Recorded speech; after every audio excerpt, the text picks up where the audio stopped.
Hi hello నమస్తే welcome to VTV political. నేను మీ Madhu. AP ముఖ్యమంత్రి నారా చంద్రబాబు నాయుడు ఇటీవల ఒక సమీక్ష సమావేశాన్ని నిర్వహించారు.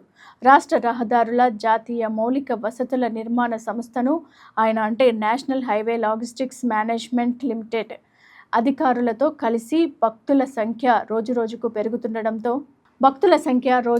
పెరుగుతుండడం, తిరుపతి వద్ద రాకపోకల భారాన్ని అలాగే జారతీయడం కోసం రాష్ట్ర ప్రభుత్వం 13 ఎకరాల విస్తీర్ణంలో కొత్త ఆధునిక బస్ టెర్మినల్ను నిర్మించబోతున్నారు అని ఆదేశించారు.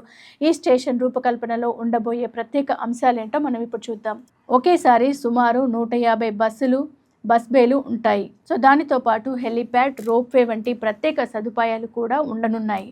2 ప్రవేశ ప్రాంతాలు, 2 నిష్క్రమణ మార్గాలు ఉండేలా ప్లాన్ చేస్తున్నారు. సౌరశక్తితో శిఖరాలపై పైకప్పుతో విద్యుత్ అవసరాలు తీర్చగల విధంగా డిజైన్ చేయగల సూచన. భవిష్యత్తులో అన్ని బస్సులు విద్యుత్ బస్సులుగా మారే దృష్టితో ఛార్జింగ్ సదుపాయాలు కూడా ప్రణాళికలో ఉన్నాయి.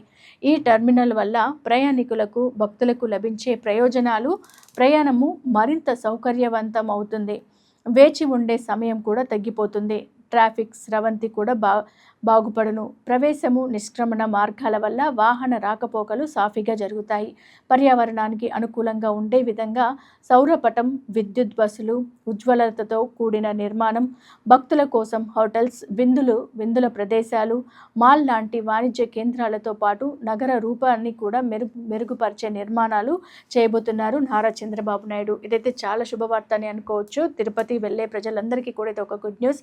ఇలా కనుక చేసినట్లయితే తప్పకుండా ప్రతి ఒక్కరికి అక్కడ మంచిగా, ఎక్కడ వెయిటింగ్ లేకుండా దర్శనానికి తొందరగా వెళ్ళి రావడం చాలా అద్భుతంగా ఉంటుంది. Keep watching on VTV. ఇలాంటి లేటెస్ట్ అప్డేట్స్ అన్నీ మీకు కావాలి అనుకుంటే ఖచ్చితంగా మీరు మా ఛానల్ని సబ్స్క్రైబ్ చేయడం మర్చిపోకండి.